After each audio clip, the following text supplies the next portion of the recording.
viongozi wa kanisa, jamii ya rafiki yetu, mzee Benson Ogero, ndugu yangu George na watu yako yote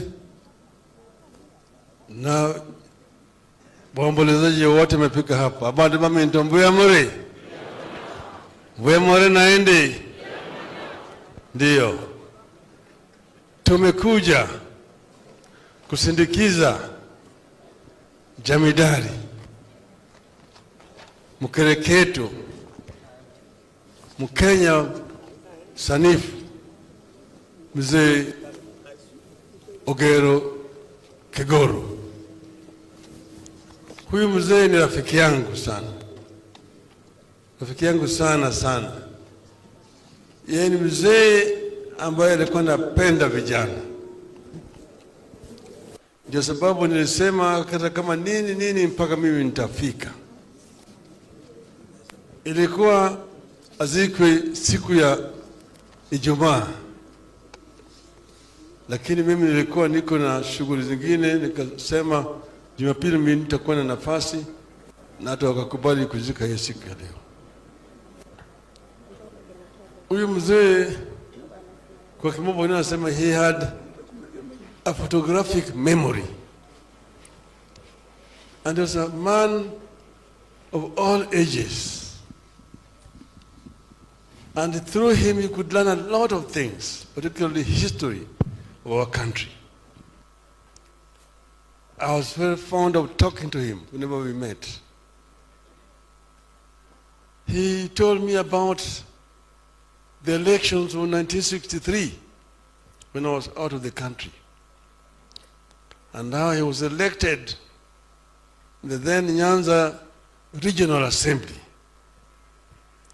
that time, and what was the Regional Assembly and how it worked. He knew exactly how it worked, and he would tell me the other people with whom they were. Here in Nyanza, people like Okeka Mayo, Otieno Gingo, the members of the Nyanza Regional Assembly. Then Senate was dissolved. We moved away from devolved system of government to unitary system of government. And then he now became a member of the county council. And after that, following the death of the late George Morara, yeye akachaguliwa katika kama bunge na akaenda akapumzishwa tena, baadaye akarudi tena awamu ya pili. And then he came back again here and now served the local people. And he served with distinction. And later on became an elder here. And all the times whenever we met, he would compare notes with him. He would tell me the challenges that we faced then, the problems we're facing right now, up to now. So we have lost a great Kenyan. But because he has lived to the mature age of 90, we celebrate his life. We are not mourning, we are celebrating the life of this great mzee. Tunasherehekea maisha yake. Na maana vile amefanya, amejenga kikosi kikubwa sana. Maana vile wameletwa hapa mbele yenu, ameleta hapa sasa yeye ni jemedari.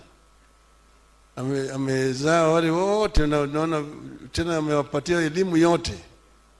They all been educated and they all married well. So this is what you call development. What is development? That's why I'm so happy to stand before you here today. This mzee experienced a devolved system of government. And after that we brought a unitary system of government. It took Kenyans a long time and through a very bitter struggle to again come back to a devolved system of government through the Constitution of 2010. Because that the system had failed. You saw the dictatorship that it brought to our people. Now we have a devolved system of government, but already we are now seeing the challenges that it is facing. Devolution is right now on trial because we see attempts to revive other structures which had gone with the old constitution. We see attempt to revive a provincial administration which had gone with the old constitution. You now have structures like regional commissioner, county commissioner going down here. It's basically an attempt to try to undermine the authority of elected leadership in the counties. And this must be resisted. The current constitution does not have provision for provincial administration. In the county, the governor is the chief executive. And the governor needs to be given powers and respect that he deserves.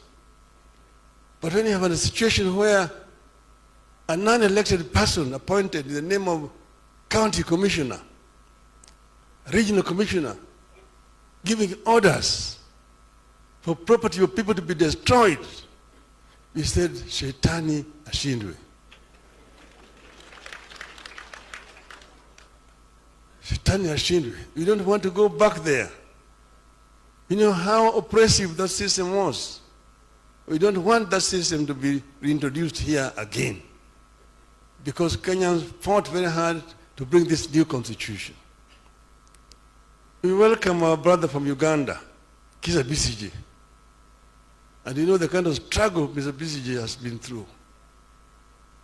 He knows what it means for an election to be stolen.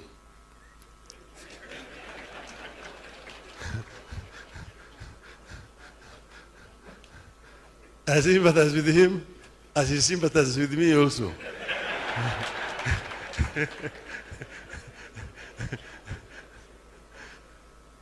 But Rome was never built in one day.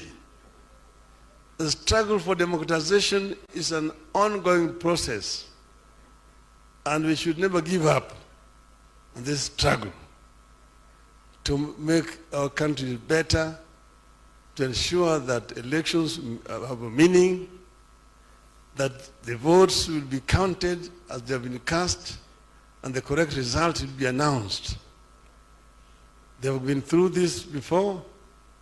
He himself is a victim, as we are victims, but he must continue to move on. So here today, I'm not going to speak a lot. I know that the people are suffering today. The cost of living is very high. Gharama ya maisha imepanda. Bei ya unga imepanda. Bei ya mafuta imepanda. Bei ya sukari imepanda. Gorogoro imepanda. Wanasema ati hapa Kisii gorogoro sasa ni shilingi 50,000. Ni kweli? Ni 50 kweli? Sasa wamesema mambo mengi sana. Ile lugha ambayo alikuwa wanaongea ya toka chini kwenda juu. Mama mboga, jua kali, boda boda. Hiyo lugha sasa imesahaulika. Sasa mazao boda boda na mama mboga, sio? Kila kitu ushuru. Nisema punda imechoka. Kisa nasema punda imeanguka. Ni punda imeanguka sasa. Hawezi kubeba mzigo tena. Hakuna chochote ambacho iko hapo. Na kila siku ni ahadi. Ahadi. Barabara hii tutajenga. Shule hii tutajenga.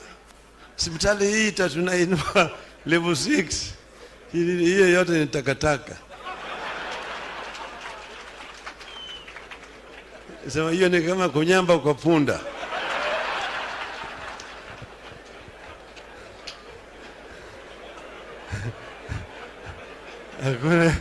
Hakuna chochote hapo. Hakuna chochote hapo. Mimi nitakuja kuongea na nyinyi siku ingine. Siku ya leo tunaomba mzee alale pema peponi. Asanteni sana.